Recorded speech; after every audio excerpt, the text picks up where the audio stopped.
Morning. I'm Chelle.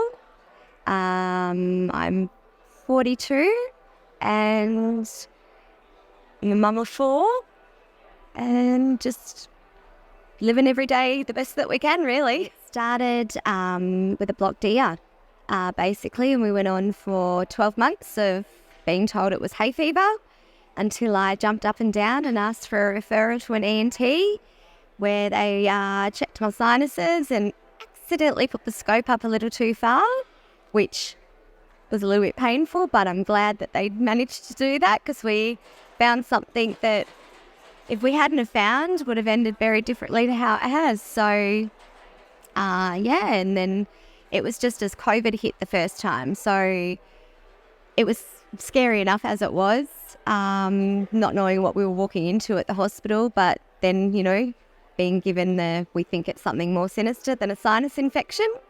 But we were put to the top of the list because all the elective surgeries were put on hold. So that was another thing to be grateful for. And we went in and did a biopsy. Again, we were misdiagnosed and told that they thought it was lymphoma.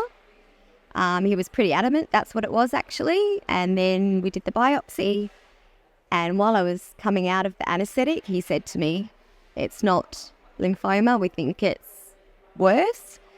We'll see you in 2 weeks with the results." And I was back in his office within 4 days. He said, "I need to see you within the hour." And that's when we got the diagnosis.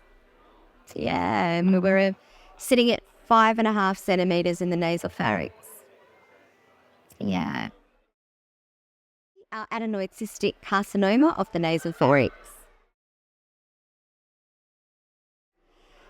Well, it's a small world. My daughter was doing a driving lesson. And she was talking to the driving instructor, and he happened to be Desi's brother. And he said, "I'm going to stop you there, Ella." That's my daughter's name. And he said, I just got goosebumps, sorry.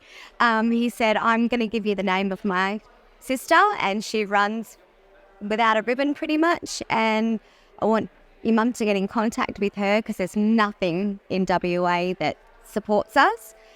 And I jumped on Facebook and contacted Desi straight away, and she was more than happy to give me a call, and that's how I met these guys. And without that support, I honestly don't think I would have gotten as far as I did with the mental load, to be honest.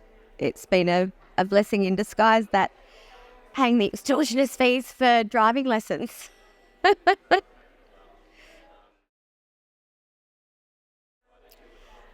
Pretty much a lot of knowledge, basically, a lot of story sharing, just not feeling alone.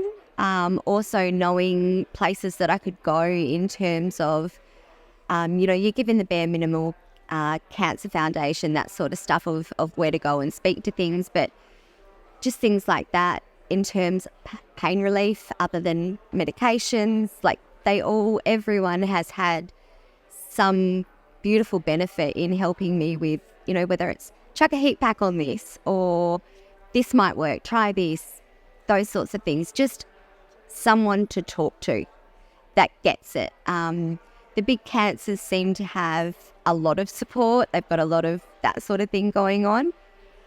So just being able to flick a quick message through or a quick phone call through to any one of these guys, reading the stories on the pages that they show the support on has just been so amazing. My mum is part of the page as well, so just her being able to see the positive stories. I know there's a lot of sad, negative stories too, but even reading those things benefits you in some way and helps you in some way of seeing how supported they are. It's honestly the biggest thing is the support.